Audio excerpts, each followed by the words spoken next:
여러분, 안녕하세요. 오늘은 이온은 전하를 띠고 있는가? 이온은 전기장에서 이동하는가? 이런 호기심을 가지고 다음의 실험 내용을 분석해 보겠습니다. 아니, 거름 종이를 왜 질산 칼륨 수용액에 적실까요? 그것은 종이에 전류를 흐르게 하기 위해서입니다. 그렇게 하지 않으면 전류가 흐를 수가 없겠지요. 마른 종이에 어떻게 전류가 흐르겠습니까? 그러면 물에 적시면 되지 않습니까? 물은 안 됩니다. 물 속에는 물 분자만 있고 이온이 없어 전류가 흐르지 않기 때문입니다. 물이 비전의 질인데 거름 종이를 물에 적신다고 해서 되겠습니까? 어차피 과망간산 칼륨 수용액, 그리고 황산고리 수용액을 거름 종이 위에 떨어뜨리지 않습니까? 이온이 들어있는 수용액을 거름 종이에 떨어뜨리는데 굳이 거름 종이를 질산 칼륨 수용액에 적실 필요는 없는 것 같습니다. 아닙니다. 그렇지 않습니다. 이 호기심은 이 실험 분석 끝부분에서 다시 논의해 보기로 합시다. 좋습니다. 저도 유념하면서 이 시간에 숙제로 풀어보겠습니다. 황산제이굴이 수용액의 색깔이 왜 푸른색일까요? 구리이온의 색깔이 푸른색이기 때문입니다. 어떻게 구리이온 때문이라고 단정할 수 있지요? 황산이온이 푸른색이기 때문이다라고 말할 수 있잖아요? 그렇게 말할 수는 없습니다. 황산 이온이 푸른색을 가지고 있다면 황산 칼륨이나 황산 칼슘도 흰색이 아니라 푸른 색깔이어야 할 것입니다. 그러면 구리이온이 왜 음극으로 이동합니까? 그것은 구리이온이 양전하를 띤 양이온이기 때문입니다. 아이고, 이제야 알았습니다.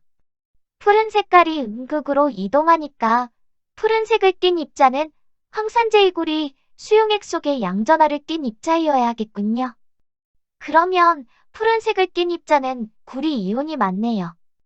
과망간산 칼륨 수용액의 색깔은 왜 보라색일까요? 칼륨 이온의 색깔은 무색이니까 과망간산 칼륨 수용액의 색깔이 보라색인 것은 과망간산 이온의 색깔이 보라색이기 때문입니다. 실험에서 보라 색깔이 점차 양극으로 이동합니다. 이것으로 무엇을 알 수 있을까요? 과망간산 이온은 음전하를 띈다. 전하를 띠고 있는지 어떻게 알 수 있죠? 만약에 보라색을 띤 과망간산 입자가 전하를 가지고 있지 않다면 전극에 끌려 양극으로 이동하지 않을 것입니다. 이동하는 것으로 보아 과망간산 입자는 음전하를 가지고 있는 음이온임을 알 수 있습니다.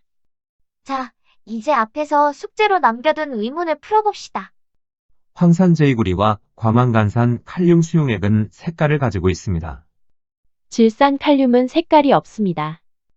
이 실험의 목적은 보라색과 푸른 색깔을 가진 이온이 어떤 전하인지를 알아보는 것입니다.